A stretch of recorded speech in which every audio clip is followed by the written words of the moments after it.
Mãe diz que perdeu guarda do filho por ser vegana.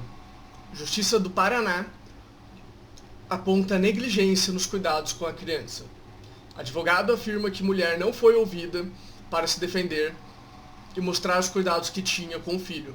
João apurou que relatório da rede de proteção apontou que o menino de 1 ano não recebeu todas as vacinas e estava em grave estado de saúde. Eu não gosto do Estado decidindo o que cada um vai fazer com seus filhos. Tem o outro caso também do... Isso já faz final de 2018, eu acho. O casal também do Paraná, que estava fazendo homeschooling, que estava educando seus filhos em casa, estava correndo o risco de perder a guarda dos filhos, porque as filhas no caso, né? As filhas não estavam indo para a escola. Só que o Rafael do Ideias Radicais fez uma entrevista com o casal e, pelo que o casal falou, eu queria ter feito um homeschooling daquele jeito. Pelo que o casal falou, as filhas estavam muito melhor do que se estivessem na escola. Até porque as escolas aqui do Brasil são uma porcaria, pra ser bem sincero. Eles falaram que as filhas estavam indo pra grupos, ONGs, estavam aprendendo o que elas queriam, então elas estavam focadas na área que elas queriam, elas não aprendiam um monte de coisa que elas nunca iam usar na vida. Mas vamos voltar aqui pro caso. Então, só pra deixar claro, eu sou contra o Estado tirar a guarda da mulher por ela ser vegana. A criança tá em mau estado de saúde, grave estado de saúde, né, como o João fala aqui no subtítulo. Beleza, notifica. Fala pra ela que manda um representante da justiça lá e fala que alguém do conselho tutelar vai estar indo lá pra checar, alguém do conselho tutelar com uma enfermeira, obviamente, né? Vai estar indo lá pra checar a criança de tempos em tempos e que ela tem que ter uma melhora, senão ela vai começar a ser punida. Mas não tirar a tutela da mãe.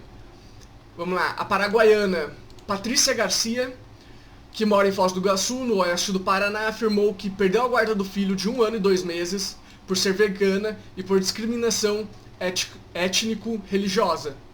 Não duvido.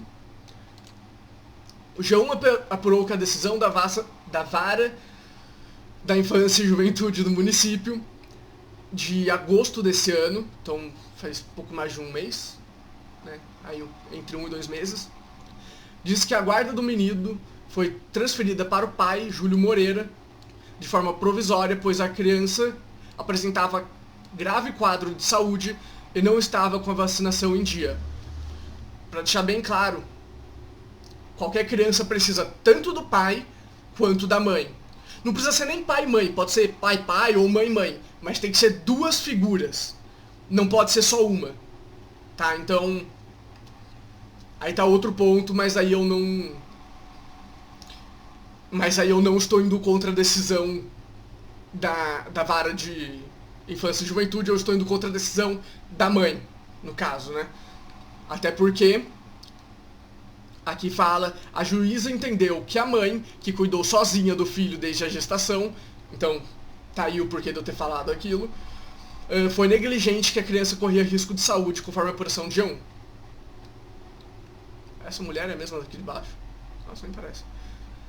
Patrícia alega que não foi ouvida para poder se defender, dizendo como cuidava do filho e, portanto, provar que não foi negligente. Por isso, fez uma abaixo-assinada online e até sexta-feira, 18, contava com mais de 90.600 assinaturas.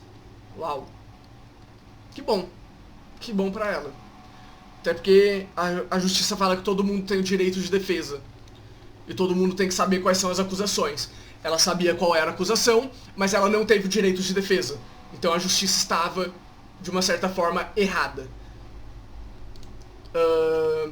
A transferência da guarda ocorre em casos excepcionais e Nessa situação, teve como base informações apresentadas pelo relatório da Rede de Proteção de Foz do Iguaçu e parecer do Ministério Público do Paraná.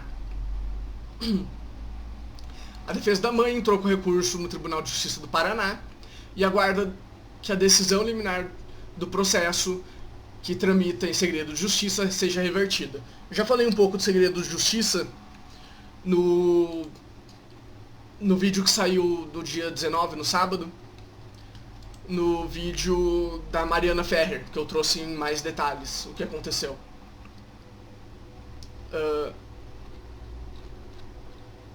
Vamos lá. Relatórios apresentados à Justiça apontaram que a mãe não permitia que a criança consumisse alimentos com proteína animal.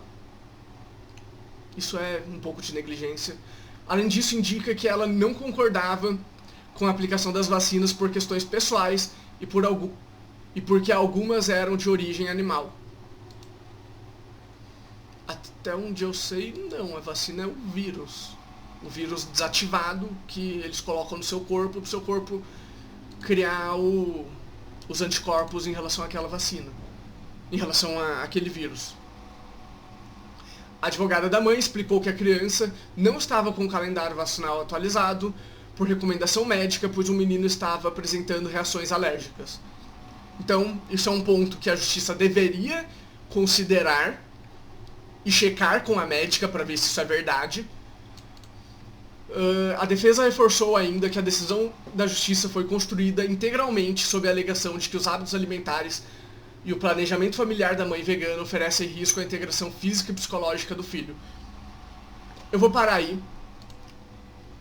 Eu faço uma dieta que eu só como carne, por decisão própria, porque essa dieta, pelo que eu li, pelo que eu ouvi, pelo que eu pesquisei, ajuda na ansiedade e na depressão. E realmente, depois que eu comecei a fazer só essa dieta, eu perdi muito peso, eu tô muito mais ativo, né? Eu tô muito mais alerta, eu tô muito menos inibido, e a minha ansiedade e a minha depressão, a depressão praticamente não tem mais, e a ansiedade diminuiu bastante. Em dias como o meu aniversário, que foi agora nos últimos dias, que a gente comeu bolo, no dia seguinte eu tava um pouco mais deprimido, sem vontade de sair da cama. Foi justamente o dia que eu quebrei a dieta.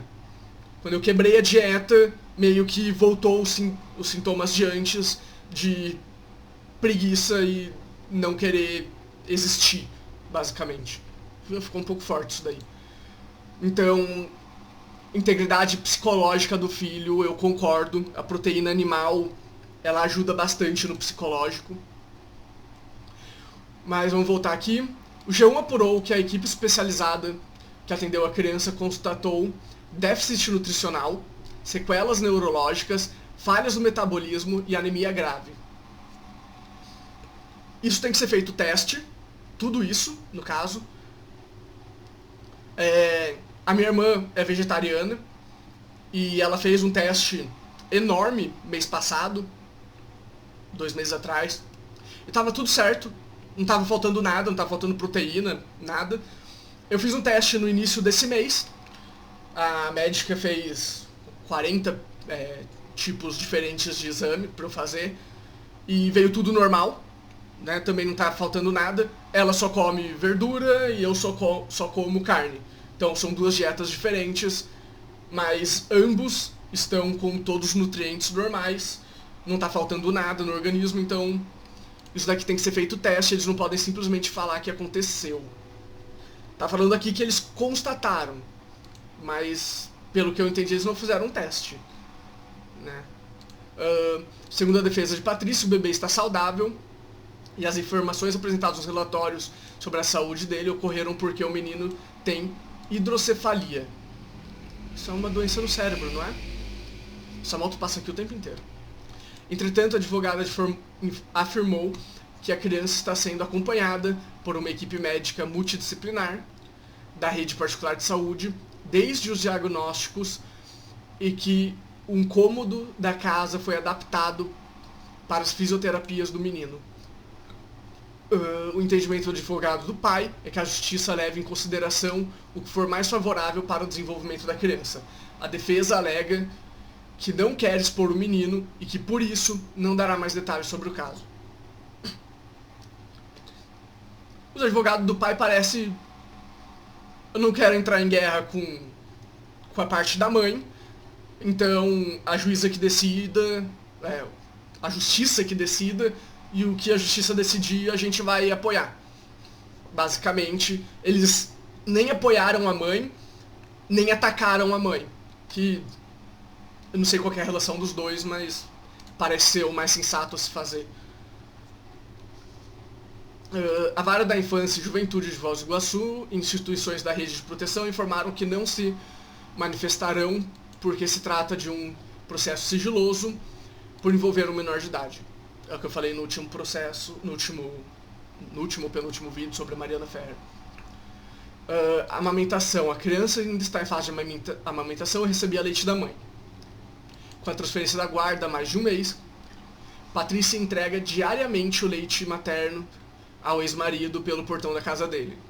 Segundo a defesa, Patrícia diz ter sofrido violência doméstica durante o casamento e, por isso, tem uma medida protetiva vigente contra o ex-marido, que podia ver o filho com permissão da mãe.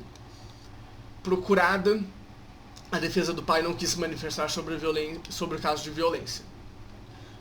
O processo de transferência da guarda teve início após o processo de separação e partilha de bens do casal. Se ela tem uma medida protetiva vigente contra o ex, então eu acredito que é verdade. Ou é só a justiça acreditando na mulher como faz na maioria dos casos. Mas... bom, de qualquer jeito, a justiça tá meio que obrigando a mulher a quebrar a medida protetiva para poder entregar o leite materno pro filho. Então, ela devia poder entrar na justiça contra a justiça, só que a justiça não pode se julgar porque ela é parte do processo. É uma coisa complicada. O abaixo-assinado online para pedir a guarda do filho não tem valor jurídico, mas destaca que a criança ainda é lactante e que o caso se trata de uma violação dos direitos humanos. A Secretaria de Direitos Humanos do Foz do Iguaçu emitiu uma declaração dizendo que Patrícia teve o direito à maternidade violado após o filho, em fase de amamentação, ser entregue ao pai. Faz sentido.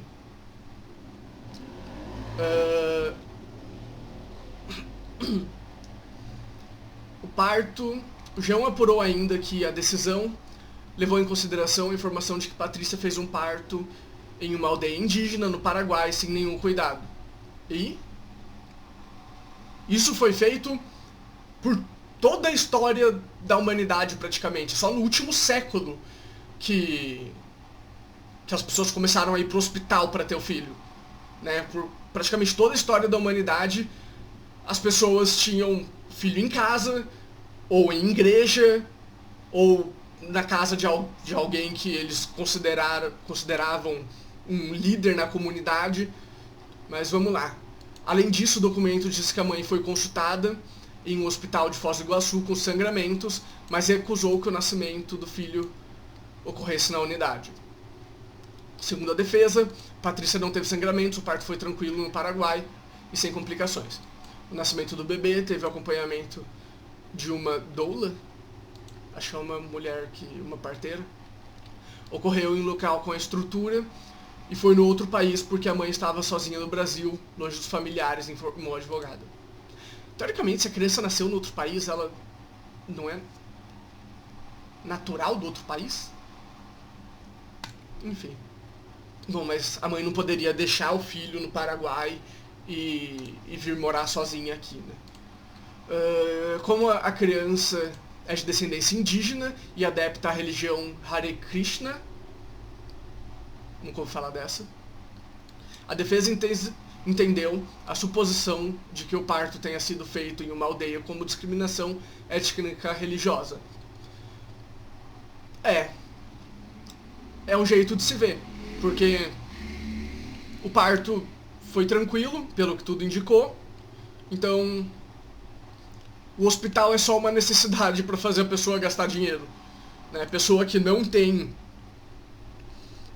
condições financeiras para pagar o hospital, para pagar uma médica para ir lá fazer o seu parto, tem que fazer isso na rede pública, é complicado. Mas as pessoas fazem como elas quiserem, o filho é dela, o filho não é do governo. O governo tem que ir para PQP. A advogada ainda relatou sobre Patrícia ter sido injustiçada pela decisão. Ainda relatou sobre Patrícia ter injustiçada pela decisão considerar... que ela não fez o pré-natal. A defesa afirmou que o acompanhamento médico ocorreu e que tem os ultrassons. Se ela não quer fazer o acompanhamento pré-natal, dane-se! O filho é dela! Eu sou pró-vida, mas eu concordo que ela não devia ser obrigada a fazer essas coisas. A reportagem tentou conversar com a mãe, que trocou de advogada nessa semana, mas não teve retorno. A defesa apresentada no processo e na reportagem foi feita pela advogada anterior. O pai também foi procurado, porém o advogado informou que ele não dará entrevista. A justiça, não só a justiça, mas o Estado inteiro em si, tem que parar de se meter na vida das pessoas. Eu sou pró-liberdade antes de qualquer outra coisa. Então, antes de qualquer outro assunto, se em alguma das partes tiver perder um pouco da sua liberdade, eu já sou contra essa parte. Pró-liberdade antes de qualquer vida. Pró-liberdade antes de qualquer vida não, antes de qualquer coisa. Pró-liberdade, pró-vida é o mínimo que a gente tem que considerar. O Estado não devia estar se metendo na vida de alguém. A minha chefe é mãe e dava vontade de chamar ela aqui no Skype e fazer a pergunta, né? Se ela acha justo isso. Nem contar a história, nem nada. Só perguntar, você acha justo que uma mulher perca a guarda dos seus filhos por motivos que ninguém entende exatamente quais são e sem ela poder se defender, enquanto ela tem um mandato de segurança contra o ex-marido? Eu tenho certeza que ela ia falar que não. E quando ela descobriu que eu sou de direita, ela mudou um pouco comigo, mas isso é outro caso. Ela é bem mais ligada a esse lado centro-esquerda, né? Pelo que eu consigo ver dela, eu digo isso. Mas eu acho que ambos concordaríamos que a mãe merece continuar com a guarda do filho. Mas justiça sendo justiça. Quando o STF toma decisões ridículas, a gente tem que esperar que as instâncias menores também tomem decisões ridículas.